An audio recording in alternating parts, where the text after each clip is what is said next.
విజయవాడలో నూతనంగా నిర్మించిన సత్యనారాయణపురం పోలీస్ స్టేషన్ను హోంమంత్రి అనిత, డీజీపీ హరీష్ కుమార్ గుప్తా ఈ రోజు ప్రారంభించారు. 320 గజాల స్థలంలో 2 కోట్ల రూపాయలతో నిర్మించిన ఈ పోలీస్ స్టేషన్లో మహిళలు, పిల్లలకు సౌకర్యంగా ఉండేలా ఏర్పాట్లు చేశారు. అలాగే రాష్ట్రంలో జిమ్ ఉన్న మొట్టమొదటి పోలీస్ స్టేషన్ ఇదే కావడం విశేషం. మోడల్ పోలీస్ స్టేషన్ గా సత్యనారాయణపురం పోలీస్ స్టేషన్ కు రికార్డు ఉందని హోంమంత్రి పేర్కొన్నారు. ఇక్కడ కార్పొరేట్ ఆఫీస్ కి వచ్చిన అనుభూతి కలిగిందన్నారు. సత్యనారాయణపురం పోలీస్ స్టేషన్ పరిధిలో 200 సీసీ కెమెరాలు ఏర్పాటు చేశామన్నారు. రౌడీ షీటర్ల కదలికలపై దృష్టి పెట్టి వారి ముఖాలు గుర్తించేలా ఏర్పాటు చేశామన్నారు. సిపి రాజశేఖర్ బాబు ఆధ్వర్యంలో సాంకేతిక పరిజ్ఞానంతో నేరస్తులను అరెస్టు చేస్తున్నారని తెలిపారు. ఎలాంటి నేరం జరిగినా నేడు వెంటనే నిందితులను కనిపెట్టేందుకు సదుపాయం ఉందని హోంమంత్రి తెలిపారు. నేను ఈ వర్డ్ మా డీజీపీ గారు, సిపి గారు ముందు చెప్పాలి, అంటే చెప్పాలో కూడా నాకు తెలియదు. కానీ చట్టాన్ని కంట్రోల్ చేయాల్సింది పోలీసులు. చట్టాన్ని పోలీసులు చేతిలోకి తీసుకోవడం ఏంటి? ఇష్యూ ఏంటంటే ఒకటండి, నాకు అర్థం కానిది ఏంటంటే తప్పు చేసినోడికి కులం ఏంటి, మతం ఏంటి, అదొక్కటి చెప్పండి. అది వాళ్ళు గాంజా బ్యాచ్. నిన్న కూడా మా వాళ్ళు డిపార్ట్మెంట్ అంతా కూడా ప్రెస్ నోట్ కూడా రిలీజ్ చేశారు డీజీపీ గారు. అసలు వాళ్ళ మీద ఎన్ని రౌడీ షీట్స్ ఉన్నాయి, అసలు తెనాల్లోని నాకే కాదండి, మీకు కూడా ఒక సోషల్ రెస్పాన్సిబిలిటీ ఉంది, ఒక విలేకరులుగా మీకు కూడా. ఒక్కసారి తెనాల్లో వాళ్ళ తాలూకా నేచర్ ఏంటి, వాళ్ళ తాలూకా బ్యాక్గ్రౌండ్ ఏంటి అన్నది ఒకసారి చెక్ చేయండి. యాక్చువల్గా ఒక గాంజా బ్యాచ్ పోలీస్ డిపార్ట్మెంట్ మీద చేసుకునేటప్పుడు అంటే ఫర్దర్గా ఒకసారి దానికి కూడా వీళ్ళు రాజకీయ రంగు పులిమేసి దానికి కులాన్ని అంటగట్టి మతాన్ని అంటగడతా ఉంటే ఇంకా పోలీస్ డిపార్ట్మెంట్ ఎలా వర్క్ చేసుకోవాలి? ఒకసారి ఆలోచించాలి. ఇదే పోలీస్ యాక్షన్ తీసుకోలేదు అంటారు, ఏదైనా ఒక స్టెప్ ఫార్వర్డ్ వేస్తే ఈ రకంగా మాట్లాడతారు. అంటే నేనేమంటానంటే కొంత పని మా డిపార్ట్మెంట్ చేసుకునివ్వాలి.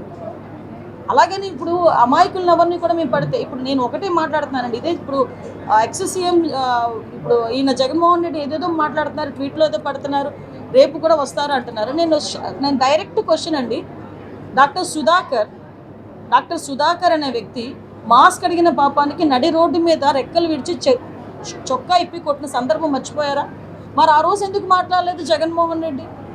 ఆ రోజైతే భావ స్వేచ్ఛా ప్రకటన, ఆ రోజైతే అదే చంద్రబాబు నాయుడు గారు అమరావతి చూడటానికి వెళ్తే బస్సు మీద రాళ్ళు ఇసురుతూ ఉంటే ఆ రోజు ఎందుకు రాళ్ళు ఇసిరారంటే భావ స్వేచ్ఛా ప్రకటన అని మాట్లాడారు. అదే పోలీస్ డీజీపీ ఆఫీస్కి పక్కనే ఉన్న మా సెంట్రల్ ఆఫీస్ మీద దాడి చేస్తే మా కార్యకర్తలకి బీపీ వచ్చింది అన్నారు. ఇవన్నీ ఎక్స్-సీఎం మాట్లాడిన మాటలే కదా. ఈరోజు ఇప్పుడు అదే వరప్రసాద్ అని, మన రాజమండ్రిలో వరప్రసాద్ అని ఇసుక మాఫియా గురించి మాట్లాడితే పోలీస్ స్టేషన్లో కూర్చొని శిరోముండనం చేస్తే మరి ఆ రోజు ఎందుకు మాట్లాడలేదు? దళిత నాయకుడు, ఆ రోజు దళితులు ఎందుకు శిరోముండనం చేశారు అని చెప్పి ఆ రోజు ఎందుకు మాట్లాడలే? ఆ రోజు ఎందుకు వరప్రసాద్ ఇంటికి వెళ్ళి పలకరించలే? ఆ రోజు ఎందుకు డాక్టర్ సుధాకర్ ఇంటికి వెళ్ళి పలకరించలే? ఆ రోజు ఎందుకు ప్రవీణ్ ఇంటికి వెళ్ళి పలకరించలే? అంటే పులివెందల నాగమ్మ అనే అమ్మాయిని చాలా బ్రూటల్గా హత్య చేస్తే మేము వెళ్తే మా మీద అట్రాసిటీ కేసులు పెట్టారే. మరి పులివెందల నియోజకవర్గంలో నాగమ్మ ఇంటికి ఎందుకు ఆ రోజు జగన్మోహన్ రెడ్డి వెళ్ళే? ఈరోజు రాజకీయ లబ్ధి గురించి కులాలని మతాలని రెచ్చగొట్టడానికి మాత్రమే ఈరోజు తప్పు చేసిన వాడి ఇంటికి, అదేవిధంగా గాంజాయి బ్యాచ్ వాళ్ళ ఇంటికి వెళ్తున్నాడంటే అతని బ్యాక్గ్రౌండ్ ఏంటో మనం కూడా ఆలోచించుకోవాలి, ప్రజలు కూడా ఆలోచించుకోవాలి. చట్ట ప్రకారం ఏం చేయాలన్నా పోలీసులకే చెల్లుతుంది. ఏ పోలీస్ అయినా చట్ట ప్రకారమే చేయాలి, చట్ట ప్రకారమే చేస్తారు, చట్ట ప్రకారమే చేస్తున్నారు. ఓకే. డీజీపీ హరీష్ గారికి, మా అన్న వాండా ఉమా గారికి, అన్నిటికన్నా ముఖ్యంగా ఈ ప్రాంతంలో సీసీ కెమెరాలు కాంచి, డ్రోన్స్ కాంచి మోడర్నైజేషన్లో విశేషంగా కృషి చేస్తున్న మా కమిషనర్ రాజశేఖర్ బాబు గారికి, మిగతా పోలీస్ అధికారులకి, అందరికన్నా ముఖ్యంగా ఈ సీసీ కెమెరాలు కానీ ఈ మోడర్నైజేషన్లో సహకరిస్తున్న దాతలందరికీ కూడా ధన్యవాదాలు తెలుపుకున్నాం. ఇవాళ చూస్తే ఎన్టీఆర్ జిల్లా ఒక ఆదర్శ జిల్లాగా పోలీస్ డిపార్ట్మెంట్ వారికి ఈ ముందుకు తీసుకువస్తున్నందుకు హోమ్ డిపార్ట్మెంట్ వారికి ధన్యవాదాలు తెలుపుకున్నాం. ఎందుకంటే మొన్నే చూసాం, జగ్గేపేటలో నియోజకవర్గం మొత్తం సీసీ కెమెరాలు ఏర్పాటు చేయడం జరిగింది.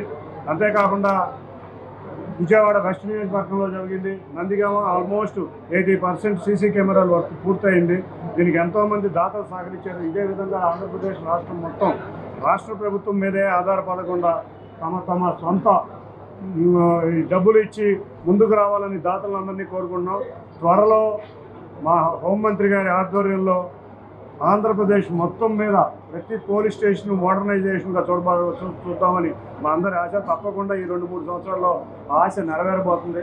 14-19లో ఆనాటి ముఖ్యమంత్రి చంద్రబాబు నాయుడు గారు రాష్ట్రం మొత్తం కూడా మంచి పోలీస్ స్టేషన్స్ నిర్మించాలి, పోలీసు వ్యవస్థని ఆధునీకరించాలి, వాళ్ళకి అన్ని ఫెసిలిటీస్ పెట్టి తద్వారా ప్రజలకి అకౌంటబిలిటీ అలాగే లేటెస్ట్ టెక్నాలజీతో వాళ్ళకి బెస్ట్ సర్వీసెస్ అందించాలని ఆ రోజు ఆలోచన చేసిన దాంట్లో నేను సెంట్రల్ నియోజకవర్గ ఎమ్మెల్యేగా ఆ రోజు 2 పోలీస్ స్టేషన్లు, 5 టౌన్ సత్యనారాయణపురం పోలీస్ స్టేషన్, ఇది నున్న పోలీస్ స్టేషను సింగనగర్లో పోలీస్ స్టేషన్కి 2 కూడా అప్రూవల్ తీసుకోవడం జరిగింది. ఆ రోజు శంకుస్థాపన 2018లో శంకుస్థాపన చేసాం. తర్వాత వచ్చిన ప్రభుత్వాల నిర్లక్ష్యం వల్ల ఈ బిల్డింగు కంప్లీట్ కాలేదు.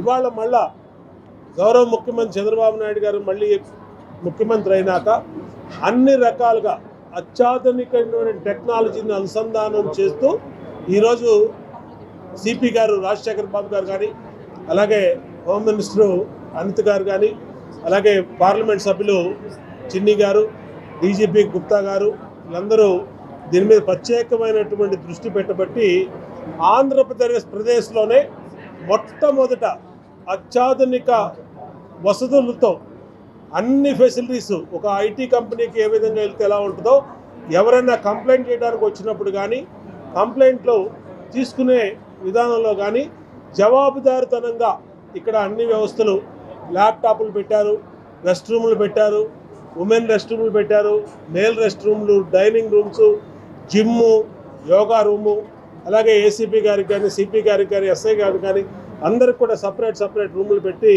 అత్యాధునికంగా పూర్తిగా సీసీటీవీ కెమెరాల మానిటరింగ్లో, డ్రోన్ కెమెరాల మానిటరింగ్లో ఇంత ఫెసిలిటీస్తో ఆంధ్రప్రదేశ్లో ఏ పోలీస్ స్టేషన్ ఉండదు నాకు తెలిసి.